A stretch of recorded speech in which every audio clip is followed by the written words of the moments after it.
কিন্তু দুঃখজনক হচ্ছে যে আমরা মুসলমানেরা চিন্তা করি 47-এ এই দেশ তৈরি হলো ইসলামের ওপর, ভারত তৈরি হলো সেকুলারিজমের ওপর, আর সেই ভারতই 70 বছর পর কট্টর হিন্দুত্ববাদী হয়ে গেল।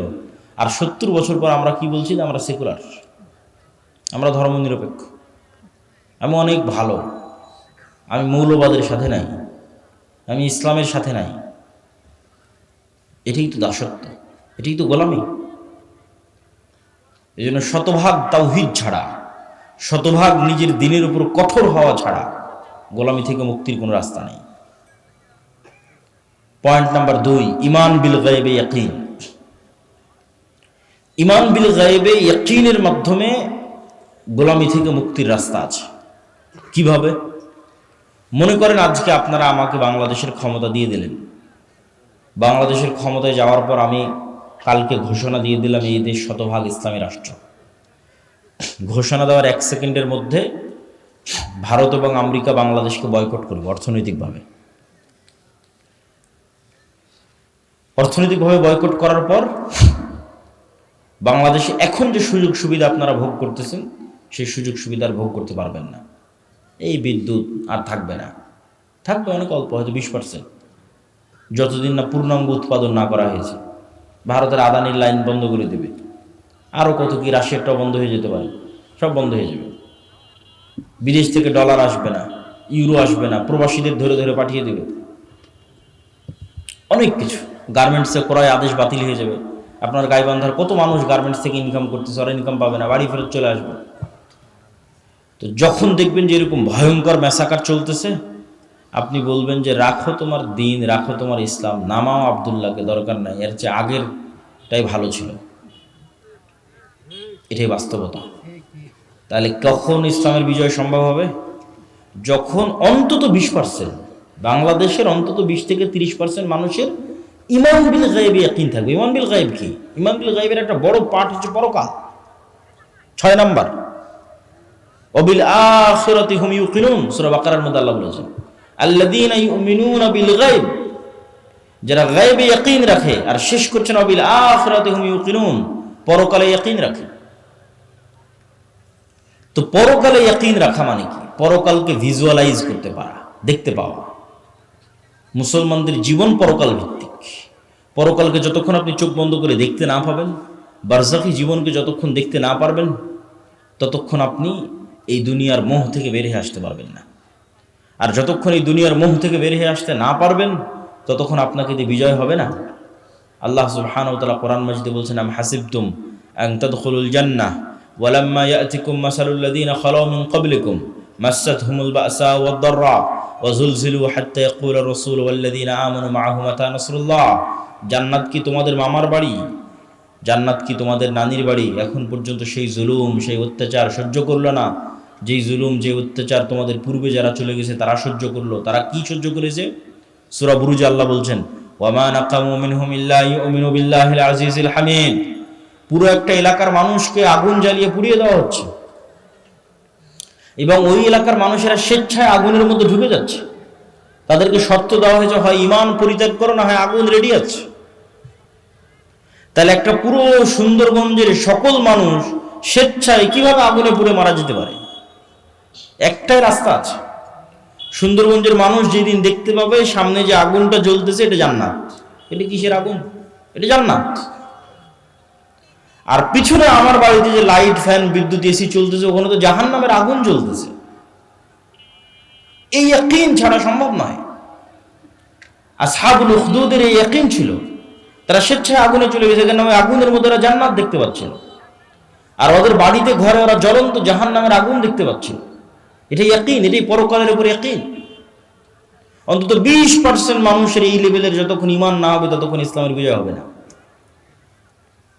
মুসলমানেরা জোর করে টেনে না হবে, কেননা পরকালমুখী চিন্তা ছাড়া ইসলামের বিজয় সম্ভব নয়। বস্তুবাদী চিন্তা দিয়ে ইসলাম কোনোদিন বিজয় হবে না। বস্তুবাদ তো ধোঁকা, আপনাকে গোলাম বানানোর ধোঁকা, আপনার দিনকে ছিনিয়ে নেওয়ার ধোঁকা। সম্মানিত বুঝতে, এই জন্য ঈমান বিল গায়বে ইয়াকিন লাগবে। তারপরে দুনিয়াতে কি করতে হবে? দুনিয়াতে দুটো জিনিসের মাধ্যমে নেতা তৈরি হয়, একটা হচ্ছে জ্ঞান এবং শিক্ষা, আর একটা হচ্ছে সত্যবাদিতা এবং ন্যায়পরায়ণতা। এই দুইটার মাধ্যমে নেতা তৈরি হয়, নেতা তৈরির কারখানা। ন্যায়পরায়ণতার আমানতদারিতা যেন মুসলমানদের মধ্যে না থাকে, এই জন্য মুসলমানদের উপর চাপিয়ে দেওয়া আছে গণতন্ত্র। গণতন্ত্র হচ্ছে গোলাম তৈরির কারখানা। কেন? গণতন্ত্রের কালচারই এমন যে ওখানে আপনাকে মিথ্যা বলতে হবে। গণতন্ত্রের কালচারই এমন ওখানে আপনাকে 2 নম্বরই করতে হবে, ধোঁকাবাজি করতে হবে। অন্য দলের সাথে তো বহু দূরে থাক, একই দলের একই আসনের মনোনয়ন প্রার্থী একজন আর একজনের বিরুদ্ধে যদি 2 নম্বরই না করে তো মনোনয়নে নিয়ে আসতে পারবে না। তাহলে এই যে 2 নম্বরই কালচারের মধ্যে দিয়ে যেন বড় হয়, এই জন্য গণতন্ত্র চাপিয়ে দেওয়া। তাহলে কি হবে? তাহলে 300টা যে এমপি আসতেছে, 300 এমপি 2 নম্বরই রাস্তা অবলম্বন করে আসতেছে। তাহলে এরা 300 জন আপনাদের কাছে এমপি, কিন্তু আল্লাহর কাছে গোলাম, কৃতদাস। এরা টাকার কাছে বিক্রি হয়ে যাবে। কেন? ওদেরকে ওই কালচারের মধ্যে বড় করা হয়েছে। তাহলে সত্যবাদী, ন্যায়পরায়ণ, যে কোথাও বিক্রি হবে না। এই যে OC, DC, SP, AC land, sub registrar, এদের তো রাজনৈতিক দলের সাথে এদের ক্ষমতা যায় না। আওয়ামী লীগের আমলেও যারা ছিল এখনো তারাই। এটা সরকারি চাকরি, যতক্ষণ রিটায়ার্ড না হয়েছে ততক্ষণ যাবে না। বললাম, কিন্তু আবার একজন আর একজনের টাকা মেরেও নিলাম। তাহলে আমরা এখনো বুঝিনি যে ইসলাম কি, এইটা এখনো বুঝিনি। কেন? এক কালবে আল্লাহর ঈমান আর আমানতের খেয়ানত একত্রিত হতে পারে না। লা ঈমান আল ঈমান লা আমানাত লাহু। ফলত মানুষকে আমরা বুঝাতেই পারিনি। আমি যে বললাম যে আজকে OC, DC, SP, AC land, sub registrar এরা যদি 100% সৎ আর ন্যায়পরায়ণ হয়ে যায় তো 80% ইসলাম কায়েম হয়ে যাবে। এটা কেমনে বললাম? কেন? রাষ্ট্রে ইসলামের ট্রাম্প কার্ডই হচ্ছে, রাষ্ট্রে ইসলামের বিজ্ঞাপনই হচ্ছে ন্যায়, ন্যায়পরায়ণতা, ন্যায় বিচার, সত্যবাদিতা। এটা মোহাম্মদ সাল্লাল্লাহু আলাইহি ওয়াসাল্লাম মার্কেটিং করে গেছে ঈসা আলাইহিস সালামের জন্য, যে ঈসা আলাইহিস সালামের পূর্বে পৃথিবী জুলমে ভরা থাকবে। ঈসা আলাইহিস সালাম না আসা পর্যন্ত কিয়ামত কায়েম হবে না। লা তাকুমুস সাআ হাত্তা ইয়ানজিল ঈসা ইবনে মারইয়াম। ঈসা ইবনে মারইয়াম যতক্ষণ অবতীর্ণ না হয়েছে কিয়ামত হবে না। আর ঈসা ইবনে মারইয়াম অবতীর্ণ হয়ে কি করবে জানো? সারা পৃথিবীতে ন্যায় প্রতিষ্ঠা করবে। আল্লাহু আকবার। এটা ব্র্যান্ডিং। রাসূল সাল্লাল্লাহু আলাইহি ওয়াসাল্লাম এটা বলেনি যে ঈসা ইবনে মারইয়াম অবতীর্ণ হয়ে সারা পৃথিবী সব মানুষকে বাধ্যতামূলক সালাত আদায় করাবেন। মানুষ সালাত আদায় করবেই, কিন্তু রাষ্ট্র ইসলামের ব্র্যান্ডিং কি? রাষ্ট্র ইসলামের ব্র্যান্ডিং হচ্ছে ন্যায়। তো ওই OC, DC, SP, AC land, sub registrar এরা এমন ইসলাম বুঝলো যে এরা এখন মানুষের টাকা মেরে নিয়ে হজ করে, ঘুষ নিয়ে মসজিদে দান করে, প্রশ্ন ফাঁসের টাকা দিয়ে মাদ্রাসায় দান করে। তাহলে আমরা কি ইসলাম বুঝালাম বলেন মানুষকে? এটার সাথে যে ইসলামের কোনো সম্পর্ক নাই, এটা যে মুনাফিকি, এটা তো আমরা বুঝাতে পারলাম না।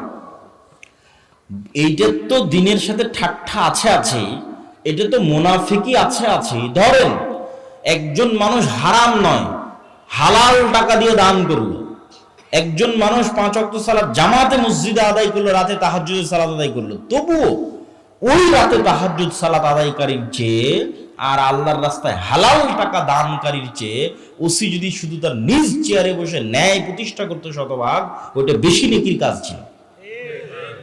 এইটাই তো বুঝাতে পারলাম না। এটা রাসূলের হাদিস, সাবআতু ইউযিল্লুহুমুল্লাহু ইয়াওমা লা যিল্লা ইল্লা যিল্লু। 7 শ্রেণীর মানুষকে আল্লাহ আরশের ছায়া দিবেন, তার 1 নম্বরে জায়গা দেওয়া আছে ন্যায়পরায়ণ, দায়িত্বশীল। বাকি নামাজি, দানকারী এদেরকে 2, 3, 4 জায়গা দেওয়া আছে। আর 1 নম্বরে জায়গা দেওয়া আছে যে নিজ দায়িত্বে শতভাগ ন্যায়পরায়ণ। তাহলে OC, DC, SP, AC land, sub registrar এদেরকে আমরা বুঝাতে পারলাম না যে তুমি তো যে পাগলামি করতেছো ওটা তো মুনাফিকি, ওটা তো করার দরকারই নাই। তুমি এই যে দায়িত্ব বসে আছো এটাই শতভাগ ন্যায়ের সাথে যদি তুমি পালন করতে পারো, তাহলে তুমি কি পালন করতেছো জানো? রব্বুল আলামিনের গুণে গুণান্বিত হচ্ছে। রব্বুল আলামিন আল্লাহ, তার সবচেয়ে বড় গুণ হচ্ছে তিনি ন্যায়পরায়ণ, জুলম করেন না। মানুষ হয়ে তুমি মানুষের উপর শতভাগ ন্যায় করতেছো, দিস ইজ এ মিরাকল। মানুষ হয়ে তুমি রব্বুল আলামিনের যে গুণ, যে উনি কারো উপর জুলুম করবেন না, সেটা তুমি বাস্তবায়ন করছো। এটা অনেক মহৎ গুণ, বিশাল গুণ, কিন্তু এটা আমরা মানুষকে বুঝাতে পারলাম না। ইসলাম কি এটা মানুষকে বোঝাতে আমরা ব্যর্থ। তাহলে সত্যবাদিতা, ন্যায়পরায়ণতা ছাড়া নেতা হওয়ার কোনো সুযোগ নাই। আর সত্যবাদী ন্যায়পরায়ণ মানুষ যেন বের না হয়ে আসে, এই জন্য গণতন্ত্র। এই গণতন্ত্রের ফাঁক দিয়ে যদি কেউ সত্যবাদী ন্যায়পরায়ণ বের হয়েও আসে, তাহলে ওসমান হাদির মতো গুলি করে হত্যা করা হবে। কেন? ওটার ওজন বহন করতে পারবে না রাষ্ট্র। আধিপত্যবাদী শক্তি ওইটার ওজন বহন করতে পারবে না। আর শিক্ষা এবং জ্ঞান, আল্লাহ পৃথিবীকে যেই ফাংশনের উপর তৈরি করেছেন, সেই ফাংশনের মধ্যে এটাই আছে যে শিক্ষা এবং জ্ঞানের বাটন যে চাপ দিবে সে নেতা হবে।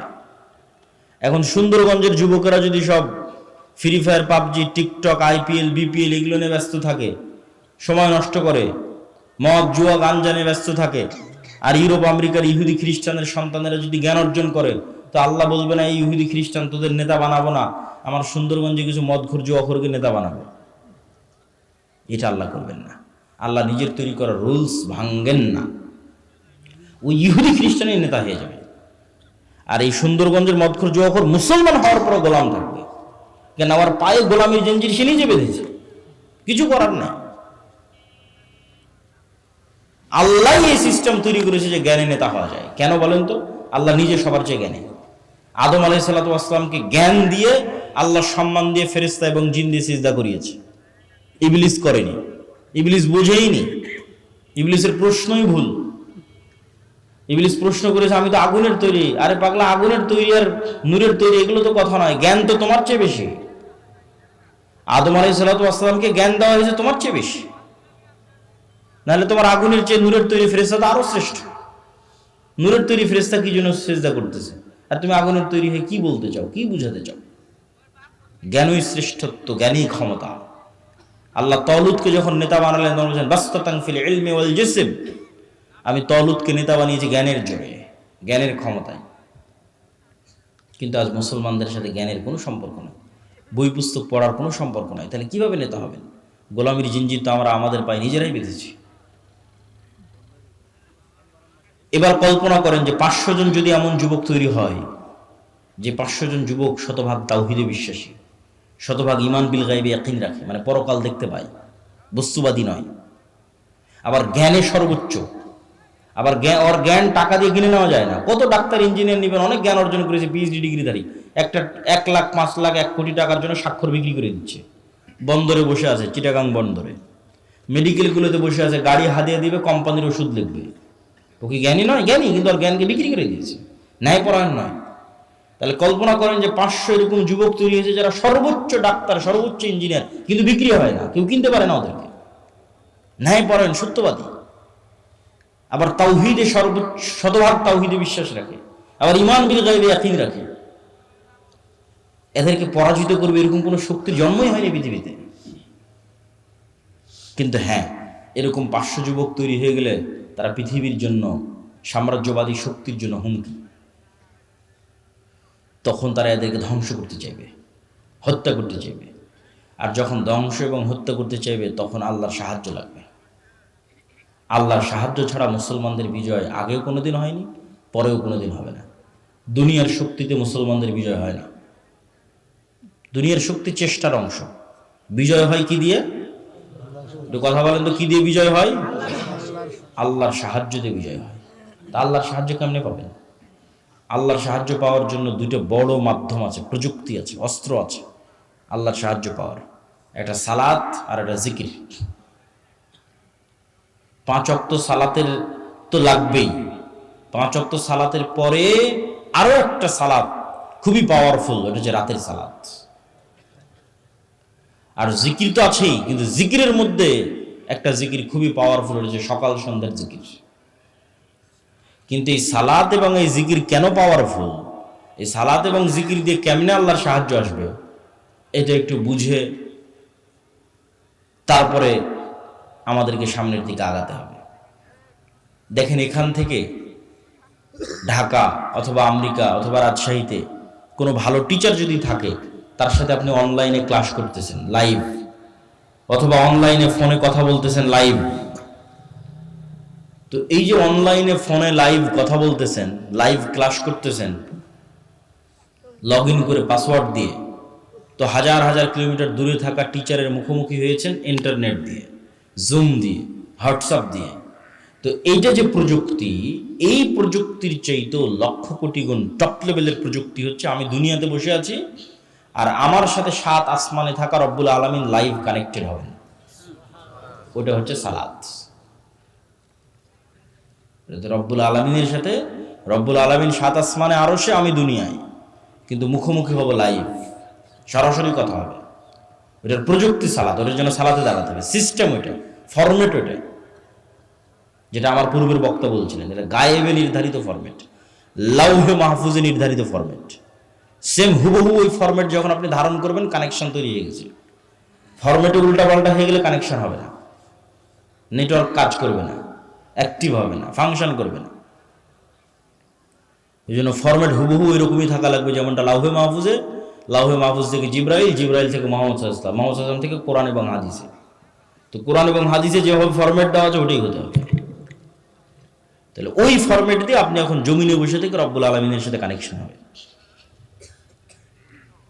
ঠিক যেমন আমরা আমাদের মোবাইলের পাসওয়ার্ড ওপেন করতেছি ফিঙ্গারপ্রিন্ট দিয়ে, ফেস ভেরিফিকেশন দিয়ে। ওই ফেস ভেরিফিকেশন যখন নেয় তখন বলে ডানে তাকাও, বামে তাকাও, উপরে তাকাও, তাহলে পুরো ফেসটা নেয়, পুরো ফেসটা মোবাইলের কাছে থাকলো, পরে যখনই আমার ফেসটা দেখে চিনতে পারে, সাথে সাথে খুলে যায়। তো আজকের যুগে, আধুনিক যুগে অনেক দরজা আছে, দেখবেন ফিঙ্গারপ্রিন্ট দিয়ে দরজা ওপেন হয়। আচ্ছা, আমাদের গাড়ির চালক কি এসে পৌঁছেছে? পৌঁছেছে। তো দেখবেন যে ফিঙ্গারপ্রিন্ট দিয়ে দরজা ওপেন হয়, কার্ড পাঞ্চ করে দরজা ওপেন হয়। তো মনে করেন আমরা অত্যাধুনিক প্রযুক্তির একটা দরজার সামনে দাঁড়িয়ে আছি, যেই দরজা পাসওয়ার্ড অনেক কঠিন, প্রচুর ভ্যারাইটিস পাসওয়ার্ড। যেমন মোবাইলের পাসওয়ার্ড দেওয়ার সময় ওরা কি বলে যে শুধু ইংরেজি লিখিও না, সংখ্যা দাও, 1 2 3 4 দাও, 1 2 3 4 পরে হ্যাশ দাও, স্টার দাও, যত রকমের দিতে পারো তত পাসওয়ার্ড শক্ত। তো পাসওয়ার্ড অনেক শক্ত, নির্ধারিত সময় আসতে হবে, নির্ধারিত সময় ছাড়া কাজ করবে না, দরজা খুলবে না। নির্ধারিত সময় আসতে হবে, পবিত্র অবস্থায় আসতে হবে, পবিত্র হওয়ারও ফরম্যাট দেওয়া আছে। মানুষ বুঝতেছে না কি ব্যাপার, আমি পেশাব পায়খানা করলাম কিন্তু হাত কেন ধুচ্ছি, এটা তো গায়েবে নির্ধারিত ফরম্যাট, এটা তো প্রযুক্তি। পেশাব পায়খানা করে এসে মাথা কেন মাসাই করতেছে, তো লাউহে মাহফুজ এভাবে নির্ধারণ করা আছে, এইটা ওইটার সাথে মিলে যাবে, তখনই তো কানেকশন তৈরি হবে, তখনই তো যোগাযোগ তৈরি হবে। আসলে যখন আপনি নির্ধারিত সময় যখন পবিত্র অবস্থায় দাঁড়ালেন, এটা একটা ফরম্যাট, এর সাথে একটা আওয়াজ আছে, সাউন্ড আছে, আলহামদুলিল্লাহ রাব্বিল আলামিন আর রহমানির রহিম। রুকুতে যখন গেলেন, এটা একটা ফরম্যাট, ওর সাথে একটা সাউন্ড আছে, সুবহান রাব্বিল আযীম। সিজদায় গেলেন, ওর সাথে একটা সাউন্ড আছে, সুবহান রাব্বিল আলা। এই ফরম্যাট, সাউন্ড, দাঁড়ানো, সময়, নিয়াত, কালব কানেক্টেড, চোখ সিজদায়, সব যখন মিলে গেছে, তখন তো সামনের দরজা উন্মুক্ত হবে, ধরতে পেরেছে পরিপূর্ণভাবে, তখন আল্লাহর সাহায্যের দরজা উন্মুক্ত হবে, আল্লাহ সুবহানাহু ওয়া তাআলার রহমত পাওয়ার দরজা উন্মুক্ত হবে। এটাই সালাত। সালাত ছাড়া মুসলমানদের বাঁচার কোনো রাস্তা নেই, সালাত ছাড়া মুসলমানদের মুক্তির কোনো রাস্তা নাই। কেন? 7 আসমানের সাথে যোগাযোগই হবে না, 5 ওয়াক্ত সালাতে জেনে নেওয়ার নামই নাই, গন্তিতেই নাই, আল্লাহর কাউন্টের মধ্যেই নাই। তো ওকে কি কাজ হবে? ওর ভোটেরও কোনো দাম নাই, ওর মিছিলেরও কোনো দাম নাই, ওর তাকবীরেরও কোনো দাম নাই, ভ্যালুলেস। 16 কোটি বেনামাজি ভোট দিয়ে যদি বলে ইসলাম বিজয় করবে, এটা মিথ্যা কথা। তা আল্লাহর খাতাতে নেই কিসের ইসলাম? তো 7 আসমানের সাথে যতক্ষণ সম্পর্ক না থাকছে, রব্বুল আলামিনের সাথে যতক্ষণ কানেকশন না থাকছে, ততক্ষণ এইটা দিয়ে আল্লাহ সুবহানাহু ওয়া তাআলার সাহায্য আসবে না, ইসলামেরও বিজয় হবে না। নিজের ব্যক্তি স্বার্থ আদায় হতে পারে, নিজের দুনিয়াবি কিছু লাভ লোকসান হতে পারে, ইসলামের নয়। এই জন্য সালাত ছাড়া কোনো রাস্তা নাই, মুসলমানকে সালাত আদায় করতেই হবে। এই জন্য রাসূলুল্লাহ সাল্লাল্লাহু আলাইহি ওয়াসাল্লাম সূর্য গ্রহণে সালাত, চন্দ্র গ্রহণে সালাত, বৃষ্টি প্রার্থনায় সালাত, যুদ্ধের মধ্যে সালাত। যুদ্ধের মধ্যে সবাই মিলে যুদ্ধ করলে তো যুদ্ধ আরো জমে, তা না করে বলছে সালাতের সময় হয়ে গেছে, অর্ধেক যুদ্ধ করো, অর্ধেক সালাত আদায় করো। কেন? তোমাদের এই যুদ্ধ সবাই মিলে যুদ্ধ করলে বিজয় হবে, ওই থিওরিতে এই যুদ্ধ চলে না। এটা যদি জিহাদ ফি সাবিলিল্লাহ হয়, জিততে হলে রব্বুল আলামিনের সাহায্য লাগবে। রব্বুল আলামিনের সাহায্য আসার জন্য ওই যে ফরম্যাটে দাঁড়াতে হবে, প্রযুক্তি ইউজ করতে হবে, তাহলে আসমান থেকে সাহায্য নামা শুরু করবে। আর আসমান থেকে সাহায্য না নামলে তোমাদের বিজয় হবে না। এই জন্য সালাত আদায় করা ছাড়া মুক্তির কোনো রাস্তা নেই। আর একটা বলেছি জিকির। জিকির কেন পাওয়ারফুল, জিকির কেন শক্তিশালী, জিকির কেন পাওয়ারফুল শক্তিশালী, এটা বুঝতে হলে আপনাকে বুঝতে হবে শব্দ, আওয়াজ, বাক্য কেন শক্তিশালী। আজকে আমরা যে বিশ্বে দাঁড়িয়ে আছি, এই বিশ্বটা আধুনিক সভ্যতা দাঁড়িয়ে আছে যে আমি আব্দুল্লাহ এখান থেকে বলবো, আমার এই আওয়াজটা মোবাইলে ক্যাপচার করবে, মোবাইল থেকে নেটওয়ার্কে দিবে, দিয়ে এখন আমার কথা এখন আমেরিকাতে বাজতেছে। এই কেমনে আমেরিকা গেল? এটা আলোর মধ্যে দিয়ে আমার কথা ট্রান্সফার হয়ে যাচ্ছে, আমার চেহারা, ছবি, ভিডিও আলোর মধ্যে দিয়ে ট্রান্সফার হয়ে যাচ্ছে। এটা পৃথিবী যেদিন থেকে সৃষ্টি হয়েছে ওই দিন থেকেই হয়, মানুষ জানতো না। এই গায়েব আল্লাহ উন্মোচন করেছে 50 বছর 60 বছর হচ্ছে মানুষের জন্য। তো এটার উপরে এই আধুনিক সভ্যতা টিকে আছে। কিন্তু এই আধুনিক সভ্যতার চেয়েও পাওয়ারফুল অত্যাধুনিক প্রযুক্তি হচ্ছে শব্দভিত্তিক, আওয়াজ ভিত্তিক প্রযুক্তি। কিন্তু ওর ধারে কাছে বিজ্ঞানীরা নাই, বিজ্ঞানীদের ওই লেভেল পর্যন্ত জ্ঞান পৌঁছেনি। কিন্তু ওই লেভেল পর্যন্ত কিছু জ্ঞান আল্লাহ আবার সুলাইমান আলাইহিস সালামকে দিয়েছিলেন। বলেন আল্লাহু আকবার। তাহলে সুলাইমান আলাইহিস সালাম আজ থেকে 1000 বছর আগে কোন লেভেলের জ্ঞান অর্জন করেছিল? যেমন আমার এখানে যদি একজন চাইনিজ বসে থাকে, ও আমার একটা কথা বুঝতে পারবে, খালি আওয়াজ ওর কানে যাবে। কি যাবে? আওয়াজ। তাহলে এটা এক ধরনের আওয়াজ। আমি যে বাংলা বলতেছি, this is one kind of sound, এটা একটা আওয়াজ। আপনি বুঝতেছেন, আরেকজন বুঝে না। ঠিক এখানে এসে একটা চাইনিজ যদি বক্তব্য দেয়, আপনি খালি আওয়াজই শুনতে পাবেন। কি যে আওয়াজ, তো অর্থ জানি না। তাহলে অবশ্যই এই ধরনের কোন একটা আওয়াজের সিস্টেম আছে, ফরম্যাট আছে, যেটা আপনি উচ্চারণ করলে গরুতে বুঝে নেবে যে কি বললো। বলেন আল্লাহু আকবার। ওইটা আমাদের ব্রেনে আল্লাহ দেয়নি, ওটা সুলাইমান আলাইহিস সালামকে দিয়েছিল। কোন বাক্য, কোন আওয়াজ উচ্চারণ করলে আমি পিঁপড়াকে বলতে পারবো, পিঁপড়া তুমি ডানে যাও, এটার একটা আওয়াজ আছে। এই আওয়াজের জ্ঞান আল্লাহ কাকে দিয়েছিল? বলেন না যে কাকে দিয়েছিল? সুলাইমান আলাইহিস সালামকে দিয়েছিল। এটা সবচেয়ে অত্যাধুনিক প্রযুক্তি, সর্বোচ্চ লেভেলের প্রযুক্তি, আওয়াজ, শব্দ। আবার ওই পিঁপড়া কি বলতেছে সেটাও সুলাইমান আলাইহিস সালাম বুঝতো, পাখি কি বলতেছে ওটাও সুলাইমান আলাইহিস সালাম বুঝতো। সুলাইমান আলাইহিস সালামের জীবদ্দশায় সবচেয়ে ঐতিহাসিক একটা ব্যতিক্রম ঘটনা হচ্ছে রানী বিলকিসের সিংহাসনকে উঠিয়ে নেওয়া আসা হয়েছে চোখের পলকে। কোরআনে আর বর্ণনা আছে। তো সুলাইমান আলাইহিস সালাম যখন বললেন বিলকিসের সিংহাসনকে নিয়ে আসতে হবে, তখন একটা জিন বলছে, ক্বালা ইফরিতুম মিনাল জিন, যে আমি আপনার এই বসা থেকে উঠার আগে ওই সিংহাসন ইয়ামান থেকে ফিলিস্তিনে নিয়ে আসবো। এইটা সুলাইমান আলাইহিস সালামের পছন্দ হয়নি। তখন আরেকজন বলল, কোরআনের ইবারত হচ্ছে আল্লাযী ইনদাহু ইলমুম মিনাল কিতাব, যার কাছে কিতাবের জ্ঞান আছে, সে বলল যে আপনার চোখের পলক পড়ার পূর্বে সিংহাসন হাজির হয়ে যাবে। তাহলে ইফরিত নামক জিন যখন বলেছে, তখন গায়ের জোরে বলেছে, যে গায়ের জোরে উড়ে যাব, উড়ে আসব। আর পরের জন যখন বলেছে, গায়ের জোরে বলেনি, জ্ঞানের জোরে বলেছে। আল্লাহ কোরআন বলছে আল্লাযী ইনদাহু ইলমুম মিনাল কিতাব, কিতাবের জ্ঞান আছে। কি জ্ঞান? কোন জ্ঞান? যে জ্ঞানে চোখের পলকে সিংহাসন নিয়ে চলে আসবে ইয়ামান থেকে ফিলিস্তিন, 1000 কিলোমিটার দূরে। তো অনেক মুফাসসির লিখেছেন যে আল্লাহ সুবহানাহু ওয়া তাআলার বিশেষ কিছু জিকির তার জানা ছিল, সাউন্ড, আওয়াজ, জ্ঞান, জিকির, বিশেষ কিছু জিকিরের জ্ঞান, যে আওয়াজ দিয়ে, যে সাউন্ড দিয়ে চোখের পলকে সিংহাসন ওখান থেকে উড়ে চলে আসবে এখানে। তো সাউন্ড খুব পাওয়ারফুল। এই জন্য আল্লাহ সুবহানাহু ওয়া তাআলা পৃথিবী ধ্বংসর সিস্টেম নির্ধারণ করেছেন সাউন্ড। যে ইসরাফিল বাঁশিতে ফু দিবে, আওয়াজ তৈরি হবে, আওয়াজে সূর্য চন্দ্র নক্ষত্র সব ভেঙে চূর্ণ বিচূর্ণ হয়ে যাবে, আওয়াজ। মানুষ, ফেরেশতা, জিন সব মরে যখন সাফ, কুল্লু মান আলাইহা ফান ওয়া ইয়াবকা ওয়াজহু রাব্বিকা যুল জালালি ওয়াল ইকরাম, তখন আল্লাহ যদি পুনরুজ্জীবন করতে চাই, ইসরাফিলকে আবার নতুন করে সৃষ্টি করে ইসরাফিলের মুখে বাঁশি দিয়ে আওয়াজ দিতে বলবে, আওয়াজে সব কবর থেকে বের হয়ে আসবে। তাহলে ধ্বংসের সিস্টেম আওয়াজ, পুনরুত্থানের সিস্টেম আওয়াজ। এটা টপ লেভেলের প্রযুক্তি, আওয়াজ।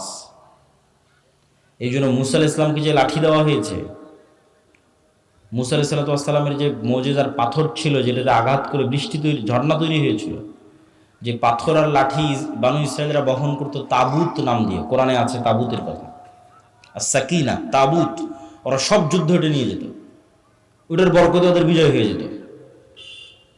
ওইটা ওরা হারিয়ে ফেলেছে, ওরা মনে করছে এই তাবুত জেরুজালেমের মসজিদে আকসার মাটির নিচে আছে।